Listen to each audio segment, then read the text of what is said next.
എൻ്റെ എന്താ പറയുക, ഞാനിപ്പോഴും കണ്ണനോട് പറയും, എൻ്റെ ഒരു വാക്കിൻ്റെ പേരിലാണ് കണ്ണ ആങ്കിൾ അത്രയും പൈസ മുടക്കി കണ്ണന് വേണ്ടി കളഞ്ഞത്. എൻ്റെ ഒറ്റ വാക്കിൻ്റെ പേരിലാണ് ഞാൻ എപ്പോഴും പറയും. എന്തൊരു എളിമ, എന്തൊരു വിനയം. ശരിയാ. അപ്പം അത് കുഴപ്പമില്ല, പടച്ചോൻ തിരിച്ചു തരും. ഏതെങ്കിലും രൂപത്തിൽ ദൈവം എപ്പോഴും കൂടെ ഉണ്ടാവും.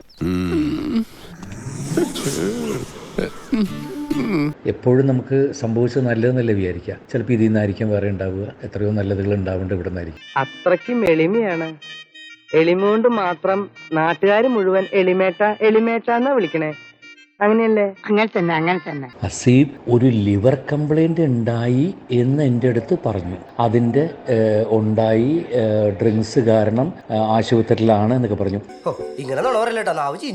ഈ സ്റ്റോക്ക് ഉണ്ടായ വിവരം ഒരാൾ പോലും എൻ്റെ അടുത്ത് പറഞ്ഞിട്ടില്ല. ഞാൻ ഇപ്പോഴാണ് അറിയുന്നത്.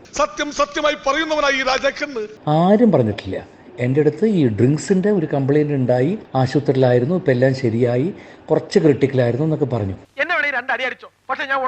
ഈ സ്റ്റോക്ക് ഉണ്ടായ കാര്യം പറഞ്ഞിട്ടേ ഇല്ല കേട്ടോ. ഞാൻ ആദ്യമായിട്ട് അറിയുന്നു. പടച്ചോനെ, സത്യമാണോ? നിങ്ങളുടെയൊക്കെ അമ്മയാണ് സത്യം. Your mother's promise. ഈ പടം ഇദ്ദേഹം പ്രൊഡ്യൂസ് ചെയ്യാനുള്ള കാരണം ജയറാം പറഞ്ഞിട്ടാണ്. ജയറാം കൊടുത്തൊരു വാക്കിന്റെ പുറത്താണ് ഇദ്ദേഹം ഈ പടം പ്രൊഡ്യൂസ് ചെയ്തത്. എൻ്റെ ദിനേശ് ചേട്ടാ, എന്നെ ഇങ്ങനെ ജയറാം ചതിക്കുമെന്ന് വിചാരിച്ചു. എന്തെങ്കിലും പടത്തിനൊരു വീഴ്ച വന്നാൽ ഞാൻ ഇല്ലേ ഹസീബെ എന്ന് എന്നോട് ചോദിച്ച് അയാളുടെ മകന്റെ പടം എന്നെ തലയിൽ വെച്ച് തന്ന വെറും വാഗ്ദാനം കിട്ടുകയില്ല. പടം ഇറങ്ങി 8 നില പൊട്ടി. ജയറാമിന് തിരിഞ്ഞു പോലും നോക്കിയിട്ടില്ല. എന്തെങ്കിലും വഴി തേടി ജയറാമിനെയോ കാളിദാസിനെയോ ഹസീബ് വിളിച്ചാൽ ഫോൺ പോലും എടുക്കില്ല.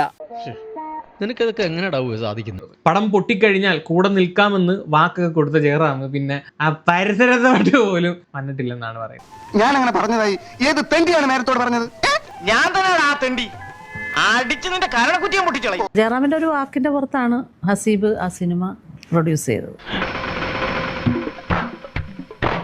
ജയറാമിനെ വെച്ച് അതിന്റെ തൊട്ട് മുമ്പ് ഗ്രാൻഡ് ഫാദർ ചെയ്തിട്ടുണ്ടായിരുന്നു. അതും മോശമായിരുന്നു. എന്റെ തൊട്ട് പിറകെയാണ് ഹാപ്പി സർദാർ ചെയ്യുന്നത്. അപ്പൊ ഹാപ്പി സർദാർ തുടങ്ങിയപ്പോ തന്നെ ഞങ്ങൾ എല്ലാവരും പറഞ്ഞ ഹസീബിനോട് ചെയ്യരുത്, പോയ പൈസ പൊയ്ക്കോട്ടെ, ഇത് ശരിയാവത്തില്ല. കയ്യിലുള്ള പൈസ തീർന്നപ്പോഴാണ് മനസ്സിലായതല്ലേ? എന്നിട്ടും മനസ്സിലായില്ല. ലോണുകൾ എടുത്ത് സാധനങ്ങൾ മേടിച്ചു കൊടുത്തു. ഒടുവിൽ ലോൺ കിട്ടാതായപ്പോഴാണ് മനസ്സിലായത്. അതുപോലെ നമ്മൾ മനസ്സിൽ വിചാരിച്ചതുപോലെ തന്നെ സാമ്പത്തിക നഷ്ടം മാത്രമല്ല, അവന്റെ ആരോഗ്യവും പോകേണ്ട ഒരു അവസ്ഥയുണ്ടായി. ഞാൻ ചോദിച്ചപ്പോൾ ഹസീബ് നേരത്തെ പറഞ്ഞ ജയറാമേട്ടനോട് പറഞ്ഞ വാക്കാണ്. നമ്മളെല്ലാവരും പറഞ്ഞിട്ട് പറഞ്ഞത് ജയറാമേട്ടനോട് ഞാനൊരു വാക്ക് പറഞ്ഞു. അതെനിക്ക് പാലിക്കാതിരിക്കാൻ പറ്റും. നാശത്തിലേക്കാ നിങ്ങൾ പോകുന്നത്. അത് ഞങ്ങൾ അങ്ങ് സഹിച്ചു. ജയറാമിന്റെ വാക്ക് കേട്ട് ഈ പടം പ്രൊഡ്യൂസ് ചെയ്ത ഹസീബിന് വമ്പിച്ച നഷ്ടം. എന്റെ സ്വഭാവം നിനക്ക് അറിയാൻ പാടില്ലേ? അതും കേട്ടിട്ട് എടുത്തിയാടി അങ്ങ് ചെല്ലാണ്. ജയറാം എപ്പോഴും വരുമായിരുന്നു. അതിലെ പോയാല് അവിടെ വന്ന് ഭക്ഷണം കഴിക്കാതെ പോകത്തില്ല.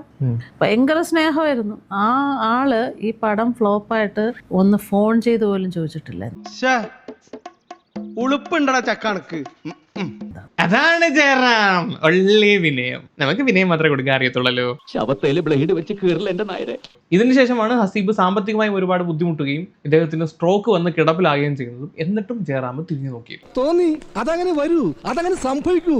അതുവരെ ജയറാം ഹസീബിനെ നിരന്തരം വിളിക്കുകയും വീട്ടിൽ വന്നുകൊണ്ടിരുന്ന ആള് ഇത്രയും വലിയൊരു അസുഖം വന്ന് കിടപ്പായത് എന്തോ ലിവറിന് പ്രശ്നം ഉണ്ടായി എന്നുള്ളതല്ലാതെ സ്ട്രോക്ക് വന്ന ഇങ്ങനത്തെ ഒന്നും അറിഞ്ഞില്ല. എന്നാലും ഇത്ര ഞാൻ പ്രതീക്ഷിച്ചില്ല. കുറച്ച് വിദ്യാഭ്യാസം കുറവാണെന്നേ ഉള്ളൂ.